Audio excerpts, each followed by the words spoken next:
ఆన్‌లైన్‌లో నేను ice cream makers order పెట్టాను. అది ఇలా వస్తదని నేను అసలు ఎక్స్‌పెక్ట్ చేయలేదు నిజంగా. సమ్మర్ కదా! ఇంకా పిల్లలకైనా, మాకైనా ఎవరికైనా సరే సమ్మర్‌లో చల్లగా ఉంటది. ఐస్ క్రీమ్ చేసుకొని తింటే ఇంట్లోనే హెల్తీగా చేయొచ్చు కదా అని +1 ఆఫర్ అని 150 బిలోనే ప్రైస్ ఉండే. నేను ఇంకా చేశాను.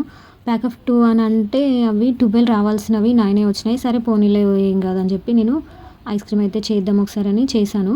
ఐస్ క్రీమ్ నేను డ్రై ఫ్రూట్స్ ఇంకా మిల్క్‌తో అయితే చేస్తున్నాను. పాలు బాగా వేడి చేసిన తర్వాత ఆ డ్రై ఫ్రూట్స్‌లో మొత్తం కలిపి ఒక 5 మినిట్స్ నానబెట్టి పెట్టుకున్న తర్వాత షుగర్ కూడా వేసుకొని మిక్సీ పట్టి ఐస్ క్రీమ్ మేకర్స్‌లో వేసుకోవాలి. వేసి చల్లగైన తర్వాత రిఫ్రిజిరేటర్‌లో నైట్ అంతా పెట్టి మార్నింగ్ తీసి చూస్తే అది ఐస్ క్రీమ్ అవ్వలేదు. సరే అని ఇంకో ఈవినింగ్ వరకు వెయిట్ చేసిన. ఈవినింగ్ చూస్తే ఈవినింగ్ కూడా కాలేదు. మళ్ళీ నెక్స్ట్ డే తీసి చూస్తే నెక్స్ట్ డే కూడా అవ్వలేదు.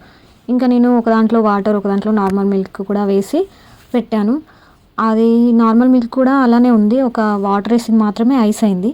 మిగతావన్నీ అలానే ఉన్నాయి. ఆ ఐస్ కూడా 2 డేస్‌కే అయింది. ఇక నాకు అర్థమైపోయింది ఆ ప్రోడక్ట్ అసలు మంచిది కాదని, అనవసరంగా ఆర్డర్ చేసినా అని అనుకున్నా. పోనీ రిటర్న్ పెట్టేద్దామా అంటే రిటర్న్ పెడితే మనీ రీఫండ్ వస్తదో లేదో అని చెప్పి అదొక డౌట్.